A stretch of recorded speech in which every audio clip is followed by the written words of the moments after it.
What's up, Green Bay Packers fans? Happy game day. Welcome back, and as always, thank you for joining me. My name's Paul Brettel. Today, we're here to discuss my 5 big things to know heading into the Green Bay Packers Thursday night matchup with the Detroit Lions. I also have some final thoughts at the end that I'll run through as well. But first, hit like on the video, hit subscribe on the YouTube channel. I do greatly appreciate it. You can find all my work over at Packers Wire, and you can follow me on Twitter at Paul_Brettel. Packers, as we know, are coming off a big win, an emotional win against the New Orleans Saints. Matt LaFleur, after that game, used the word resilient on a few occasions when describing that Packers team, that Packers locker room, with their ability to come back in that fourth quarter. And it wasn't just 3 quarters of bad football. They were coming off a game in which they went absolutely quiet and blew a 12-point lead against the Atlanta Falcons the week before. So resilient, absolutely a perfect word to describe this group. Now the next challenge, coming off an emotional win, they got to turn the page quickly. There wasn't too much time to be able to sit back and enjoy, that comeback victory, because they had to turn their sights here on a short week to the Detroit Lions, a well-rounded football team, and the winner is going to be the early leader here in the NFC North. So we're going to discuss my 5 key things to watch for as this game unfolds, and like I said, I'll have some final thoughts at the end that I'll quickly run through as well. So first up, the Packers need to get their running backs involved in the passing game. So coming into this game, running backs against the Detroit Lions have been targeted 20 times. They've caught 15 of those passes and are averaging almost 8 yards per catch in the passing game, which for the running back position is a pretty good average clip of yards to be totaling in the passing game. By DVOA, the Lions rank 28th in defending running backs in the passing game. This is absolutely an area of that defense that the Packers should be looking to exploit. Getting Aaron Jones back, if he's available, as we all know, he's questionable with a hamstring injury. Romeo Doubs on Tuesday, I believe it was, did say that 33 was going to be out there. Matt LaFleur quickly said, later that afternoon, that he still had to be cleared before he's going to be available for Thursday's game, but hopefully he can be out there, because as we all know, and we saw it in week 1 against the Chicago Bears, his ability to impact the passing game is, he's one of the best at the running back position at doing so, and not just out of the backfield, but you can put him in the slot, you can put him out wide to create mismatches. The Packers absolutely have to exploit that matchup, and like I said, having Jones out there is certainly going to help, but even if that's not the case, if he can't go, or as we all know, or perhaps Jones might be on a snap count in his first game back, the Packers still have to find ways to get A.J. Dillon, Patrick Taylor, if he's available, if he's signed to the 53-man roster, Emmanuel Wilson. They have to find ways to get those guys the ball in the passing game, because it is an opportunity to exploit this Lions defense. Dillon, Taylor, Wilson, they haven't been used a ton in that capacity in the passing game, but they've been efficient. I mean, Dillon's caught 3 of his 4 passes, averaging 8.3 yards per catch. Patrick Taylor had a couple key receptions in the Packers' fourth quarter comeback. Emmanuel Wilson has had a pass thrown his way. So, like I said, they haven't been big factors in that part of the game, but they should be here on Thursday night against this Lions defense. And the other way that that's going to help, and we'll get to it here more in a second, but relying on the running backs in the passing game, it's going to help get the ball out of Jordan Love's hands a little bit more quickly, which could be key going up against Aidan Hutchinson, and the Packers offensive line is dealing with some injuries as well. So we'll get to that more in a second, but that element, using the running backs in that way could also help, hopefully stifle the Lions pass rush a little bit as well. So getting the running backs involved in the pass game should absolutely be on the Packers' radar and on their to-do list for this Thursday night matchup. The next big thing to watch for, the Packers have to find success in the run game, and that is not going to be easy. The Lions are allowing just 3.2 yards per rush this season, which is the 4th lowest rate in the NFL. And they're coming off a game against the Atlanta Falcons. Yes, those Atlanta Falcons who rushed for 200 yards against the Green Bay Packers, where they held Atlanta to under 2.5 yards per carry. Bijan Robinson had only 33 yards on 10 rush attempts. So Adam Stenavich said earlier in this week, the interior defensive line that the Lions have, they're really, really good at getting off blocks. The linebackers are very, very aggressive, and from a structure standpoint, how the Lions operate, in that front 7 against the run is very similar to what the Packers just went up against in the New Orleans Saints. And as we all know, it was, the run game did not come very easily in that game either. And it really hasn't all season. Of course, getting Aaron Jones back is going to help. But even in week one, when Aaron Jones was out on the football field, it's not as if there were these big wide running lanes for him. Jones was able to create opportunities for himself because that's what he does. He's just that good. But the blocking has been inconsistent. The Packers relying heavily on A.J. Dillon just has not ended well. Again, the blocking hasn't been good. A.J. Dillon hasn't shown the best vision. He's been off balance at times, just doesn't have the same burst playmaking ability that Aaron Jones does.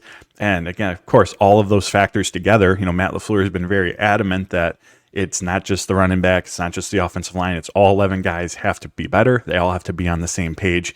But the end result of what we've seen through 3 weeks is a running game that has really struggled, and trying to get back on track against this defense is not going to be easy. And a failure to do so is going to put the Packers behind the sticks in obvious passing situations. Look back at that fourth quarter against the Atlanta Falcons. Jordan Love talked about it after that game, that one of the issues that the offense ran into was their inability to pick up yards on early downs. And he wasn't just referring to the run game, although that's certainly a factor. It was the passing game as well. But in general, not being able to pick up yards on those early downs puts the offense in obvious passing situations, second and long, third and longs. The defensive front, which this week, again, features Aidan Hutchinson, is able to pin its ears back. The defense is now the one doing the dictating, as they're the ones getting into the favorable matchups. Just puts the offense at a disadvantage, especially against a defense like the Lions, who, similarly to Atlanta, similarly to the New Orleans Saints, is a pretty aggressive one. So the Packers have to find some way to find some sort of success in the ground game. And that might not mean, it's probably not going to mean ripping off, 6, 7, 8, 10-yard runs, but they have to consistently, pick up 4 or 5, find ways to get a little bit of progress in that run game. And also important, even if the run game isn't working that well, you can still do a little bit of the dictating by having the defense at least believe in a certain situation that you're willing to run the ball. Even if you're only picking up, 3.5 yards per rush, but if it's 3rd and 3 and the defense thinks that you might run the ball in that situation, again, that in its own can be enough to impact how they defend the play and, set up opportunities in the passing game, which, success on the ground is going to do. As we all know, this Matt LaFleur offense, the passing game builds off of what happens in the run game, sets up play action, opens the playbook for him, creates mismatches, opportunities in the passing game. So that's the benefit if the Packers can find a way to get going on the ground game. But that's going to be a really, really important element in this game for them. They have to find a way to find some sort of success. Next up, on the opposite side of the ball, Packers have to find a way to stop the run. These are the two biggest keys to the game. The run game. Can the Packers find success in it, and can they stop the Lions? Because from a matchup standpoint, those are two things that the Packers have struggled with this year. They've struggled to get going on the ground, and while they held up well against the Saints and Bears in the run game, the Bears offensive line is struggling. The Saints were without Alvin Kamara and Jamal Williams. The Packers were also, as we mentioned earlier, shredded by the Atlanta Falcons. So those are two key aspects of this game, but also two areas, like I said, that the Packers have struggled with this season. The Lions, they want to run the ball. They're 7th in the NFL coming into this game in rush attempts per game. They run the ball on 70% of their first down snaps. Again, they want to run the ball. That's what they're trying to do early on. So the Packers' ability to stop that, similarly to what we just discussed on the flip side, if they can do that, again, it's going to give their defense the advantage. The pass rush can go get after Jared Goff. It allows the defense to get into favorable matchups. On the flip side, if they're struggling to defend that, that sets up play action for the Lions, which Jared Goff has been very, very efficient at. And in the Lions run game, they got Jahmyr Gibbs, rookie. He's averaging 4.5 yards per carry. He's been one of the best this season at generating yards after contact, meaning he's difficult to bring down. And his 5 runs of 10 or more yards are the 5th most in the NFL among running backs. Detroit also has David Montgomery. He's questionable right now with a thigh injury, But when on the field, he's been very difficult to bring down. He's forced 11 missed tackles on just 37 carries. So that's who the Packers are going up against. This is a very good Detroit Lions offensive line that they'll have to match up with as well. But again, they got to slow the run, put the Lions in obvious passing situations, because then they'll have the opportunity to get after Jared Goff, which is a big key to this game. When Jared Goff has time, he's throwing in rhythm, throwing on time. He's really good. He can pick apart defenses. It's going to be crucial that the Packers are able to disrupt him, get him off his spot. That's where we see some of the inaccuracies, some potential, interception balls take place. But if they're not able to get to Jared Goff in a timely fashion, he's going to be able to most likely find some success against this Packers defense. So again, all of that goes back to being able to stop the run and put the Lions in those obvious passing situations. Because if the Packers are playing, or the Lions are playing ahead of the sticks, it's 2nd and 3, 2nd and 4 for most of the game, it's really going to be difficult, especially with a receiver like Amon-Ra St. Brown, the ability that the Lions have to run the ball for this Packers defense. So again, on the defensive side of the ball, step one, it's defending the run. The interior defensive linemen got to use their hands, got to get off of blocks. The edge rushers have to do a good job of setting the edge, keeping the ball carriers inside. The linebackers have to fill running lanes. And for the safeties in particular, we talked about this before the Atlanta game. Safeties coach Ryan Downard had mentioned that when you're playing a team that relies on the run pass, like the Falcons do, like the Lions do, disciplined eyes are incredibly important. One, to just identify, is it a run? Is it a pass play? And doing so effectively obviously allows the safety to better diagnose what the play is and to be in the correct position, again, whether it's a run or a pass, to make a play on the ball. Not having disciplined eyes can get you caught out of position, and that could mean a big play over the top, could be not being in position to make a play in the run game that ends up picking up more yards. So safeties in this game in particular for the Packers, it's not going to be an easy job balancing that run pass mix, especially with a Lions team who wants to use play action, but they're going to play a crucial part in trying to limit this Lions offense. And then just in general, all 11 players got to be swarming to the ball carrier to bring them down. Next up, can the Packers contain wide receiver Amon-Ra St. Brown? There's probably no stopping St. Brown, but the Packers are going to have to do their best to at least limit his production and not let him take the game over. So he spent the majority of his snaps this season lined up in the slot, but the Lions are going to move him around. He's going to play on the boundary. He's going to play on the left side. He's going to play on the right side. He's been really, really efficient when targeted. He's caught 21 of 27 passes, averaging 13.1 yards per catch, and he ranks 9th among all receivers in yards per route run, which is an efficiency metric. So he's been one of the most efficient receivers, both in terms of a reception and yards standpoint through the first 3 games. Goff typically targets him closer to the line of scrimmage. His average depth of target is just around 8 yards, which is, compared to the rest of the NFL, is on the lower end for receivers. But what the Lions want to do is get him the ball in space and let his playmaking take over, let him pick up those yards after the catch. So unless Joe Barry, again, we don't know if Jair Alexander is going to be available. He's listed as questionable. But unless Joe Barry plans to switch things up and move Jair inside, which at least up to this point, haven't seen any signs that that's going to be the case. When St. Brown's inside, playing from the slot, a big part of trying to contain him is going to fall on Keyshawn Nixon's shoulders. And also at the linebacker position, the linebackers are going to have to muddy up the middle of the field. They're going to have to be able to help make tackles in space, swarm to St. Brown when he's got the ball. The safeties, again, it's going to be important that over the top they're providing coverage, again, to try to limit his yards after the catch ability, and again, swarm into the ball carrier. So yes, it went inside. It's probably going to be Nixon who's lined up against St. Brown, but again, it's going to take a total team effort to try to limit what he can do. Also at the receiver position, the Detroit Lions have Josh Reynolds and Khalif Raymond.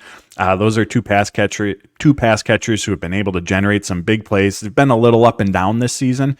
Certainly don't have the consistency that St. Brown does, but big play potential for them. And when the Lions do utilize play action, that's when Jared Goff really likes to take those shot plays downfield. So look for Raymond, look for Reynolds to be utilized in that capacity. Also, can't forget about rookie tight end Sam Laporta. He's emerging as a go-to and efficient target for Jared Goff. Sam Laporta, he can play in line, in the slot, out wide. I believe about 45% of his snaps this season have actually come lined up on the boundary. He's very, very capable run blocker as well. So he's going to be moved around, someone who can create mismatches, and his ability to impact the run game is going to be really important as well. So it's not only St. Brown that this Packers secondary is going to have to worry about. There's other players, whether it's vertically with the other Lions receivers or Sam Laporte and his ability to just fill a variety of roles. There's going to be other ways for the Lions to stress this Packers defense in the secondary specifically. All right, last one. Packers, obvious one. Packers can't let Aidan Hutchinson be a game wrecker. Those are Matt LaFleur's words. Aidan Hutchinson is an absolute game wrecker. The offensive tackle depth is one of the strengths of this team, but it's going to be put to the test. We already know that David Bakhtiari is not going to be out there.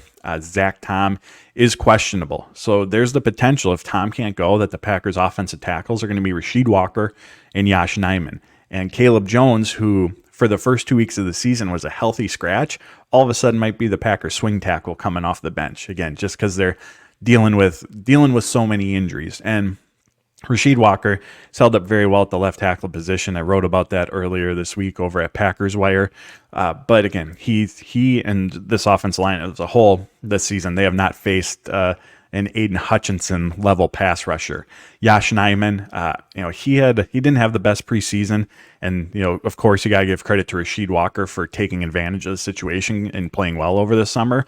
But Nijman's inconsistency, his ups and downs, are also why he ended up falling down the depth chart and being the fourth healthy offensive tackle option behind Bakhtiari, Tom, and Walker. And we saw during Week 18 last season, Aidan Hutchinson, he moved from Bakhtiari's side of the field over to Yosh Nijman and definitely gave him some fits. Nijman was even benched in that game for Zach Tom at one point. So, he's going to present a massive challenge for Rasheed Walker, who still, again, performed well, but an inexperienced player overall. And Yosh Nijman, his play this year has been very up and down. Hutchinson comes into this game. He's got 19 pressures, which is the most in the NFL amongst edge rushers. He's 12th in pass rush win rate.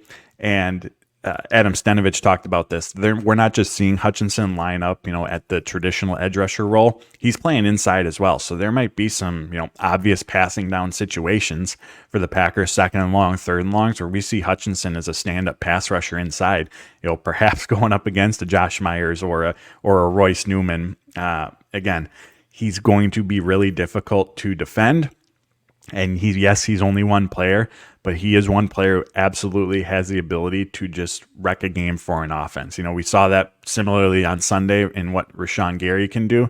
There's the potential, Aidan Hutchinson has that potential as well to be that type of player and to carry that level of impact on the football field. So of course it goes without saying, but the Packers can't let that happen. And going back to the one of the first points that we talked about, they got to have success in the run game. Because, again, if you got a guy like Aidan Hutchinson who's just able to pin his ears back and tee off against potentially a weakened offensive tackle position for the Green Bay Packers due to injuries, more often than not, that probably isn't going to end well for the Green Bay Packers. And as we all know, one of the key reasons to success this season that Jordan Love has had is because of the offensive line's play and pass protection. He's had the time that he's needed to go through his progressions, to wait for the right receiver to come open. And, that's been a part of his ability to protect the football, because for the most part, he's not rushed. He's able to take care of it. He's able to, move around the pocket. He's able to wait for the pass catcher to come open. So again, that pass protection standpoint is going to be really, really important for this Packers offensive line if they're going to find success, because running the ball won't be easy. And then if you couple that with Jordan Love being under consistent pressure, it's just not going to be a recipe for success for this Packers team. So those are my 5 big things to watch for as this game unfolds. Just some quick final thoughts on this matchup. Tight ends have been targeted very heavily against the Detroit Lions. Could this be the Luke Musgrave breakout game? Something to watch for. Against the Saints, he was targeted much more consistently throughout the course of the game rather than just early on, which was the case through the first 2 games of the season.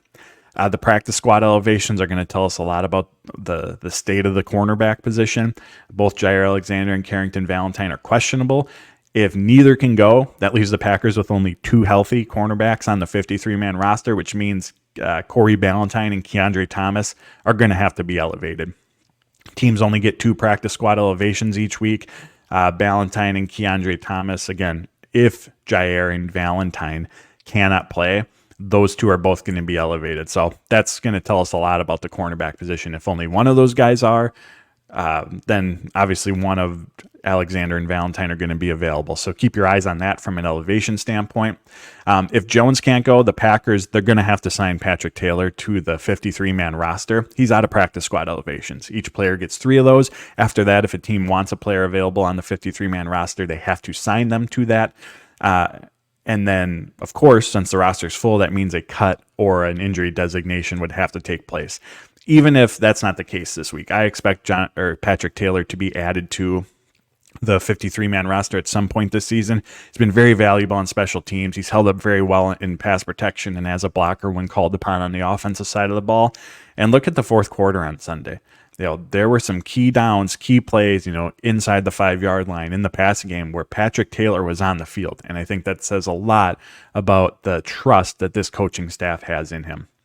Look for Lions rookie safety Brian Branch. He's been excellent this season. We'll see him matched up with Jaden Reed in the slot, and he's been very, very good in the run game, just flying all over the field. Defenses as a whole have thrown a lot of cover 1 at the Green Bay Packers, trying to take away the run, which has worked, and basically daring the Packers with first-time starting quarterback Jordan Love, young pass catchers to push the ball downfield. I do wonder if we see a different approach from the Lions, however, maybe more cover 2, because one, Packers have struggled to run the ball, and to a degree, yes, going against heavier boxes hasn't helped, but as we talked about already, the offensive line, A.J. Dillon in the run game, they haven't been effective either. But the Packers have also been very willing to take those shots downfield. So I wonder if the Lions switch things up a little bit and instead try to take away the big passing play, which the Packers want to try to take advantage of, and force them to move the ball on the ground. Again, force them to do what they've struggled with, what is a little bit more uncomfortable for them. Force Jordan Love to take the shorter throws, which is not something he's done a lot of this season. He's tried to push the ball downfield because the opportunity's been there. Lastly, getting into the weeds a little bit here in terms of practice squad elevations, but Devondre Campbell's out. That leaves the Packers just with 3 inside linebackers on their 53-man roster at the moment that can be available. So look for Christian Welch potentially to be elevated. Packers signed him. Inside linebacker, Packers signed him to the practice squad following initial roster cutdowns. He's played almost 900 career special team snaps during his time with Baltimore. And again, they're not bringing him up to play on defense. That's going to be Isaiah McDuffie. That's going to be perhaps Eric Wilson at times. But Wilson and McDuffie are also core special teams players. And so if they're expected to play all the special team snaps that they do and now see a big increase in defensive snaps, I could see Welch being brought up to provide some added depth from a special teams perspective, where maybe we don't see McDuffie or Wilson out on special teams as much because they're going to be asked to do more at the linebacker position on defense. So again, a little into the weeds, but just something to keep our eyes on throughout the day. So there you have it, my friends. Those are my 5 big things to watch for, along with some final thoughts on this big NFC North matchup between the Packers and Lions. As always, I appreciate you all tuning in. Follow me on Twitter at Paul_Brettel. Find all my work over at Packers Wire. Hit like on the video. Hit subscribe on the YouTube channel. I do greatly appreciate it. And as always, take care, stay safe, and go Pack Go.